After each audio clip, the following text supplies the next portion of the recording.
আসসালামু আলাইকুম। আমি এখন মাকামকুঞ্জ ভবনের সি ইউনিট ডিসপ্লে দেখাচ্ছি। প্রথমেই দরজা দিয়ে ঢুকে ড্রয়িং এবং ডাইনিং স্পেস, বিশাল একটা ড্রয়িং এবং ডাইনিং স্পেস। তার সামনে হেঁটে গেলেই পাবেন গেস্ট রুম। গেস্ট রুমের সাথে আছে একটা দুইটা জানালা আছে এই রুমে। একটা সুন্দর বারান্দা আছে। আমি তারপরে যাচ্ছি এখন প্রথমেই কমন ওয়াশরুমটা লম্বা সাইজের এবং খুব সুন্দর, 5 ফিট 5.5 ফিট হাইট প্রস্থ দিয়ে।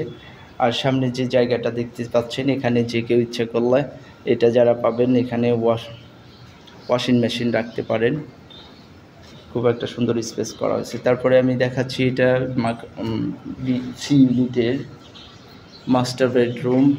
মাস্টার বেডরুমের সাথে আছে একটা কমন ওয়াশরুম, একটা বারান্দা, একটা খোলা জানালা।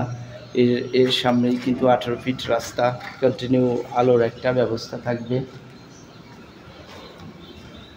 তারপরে আমি দেখাচ্ছি আমাদের সি ইউনিটের এটা কিচেন রুম অনেক সুন্দর সাজানো গোছানো হবে। ইচ্ছা করলে এটা আপনারা 1 ফিটে দিক নিয়ে আসতে পারেন ইন্টেরিয়ার ডিজাইন যখন করবেন। আর এই যেই অংশটা গ্যাপ দেখতে পাচ্ছেন জানালা থেকে, এখানে একটা ডিপ ফ্রিজ সুন্দরভাবে রাখতে পারবেন। স্পেসটা এই জন্যে গ্যাপ রাখা হয়েছে। তারপরে আছে একটা সেকেন্ড মাস্টার বেডরুম। এটাতে জানালার সংখ্যা একটা কম দেওয়া হয়েছে, কারণ হলো এর সাথে সিঁড়ি, দরজা আর এই যে বারান্দার এই জায়গাটাতে আপনারা আলোর সিস্টেম করতে পারবেন। খোলা জানালা থাকলে, গ্লাস থাকলে, জানালাটা গ্লাসের হলে এই পাশ দিয়ে আলো বাতাস আসবে। আর এর সাথে কমন ওয়াশরুম। এই যাদের বাচ্চা অনেক বড় হয়ে গেছে, রিজার্ভ থাকতে চান, কেউ কারোর সাথে অতটা দেখা না করলেই ভালো হয়, লজ্জা শরম বেশি, তাদের জন্যে আমার মনে হয়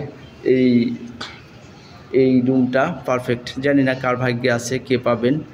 যেটাই পাবেন কোনোটার চাইতে খারাপ হয় নাই। সবাইকে আমার সাথে থাকার জন্যে অনেক ধন্যবাদ।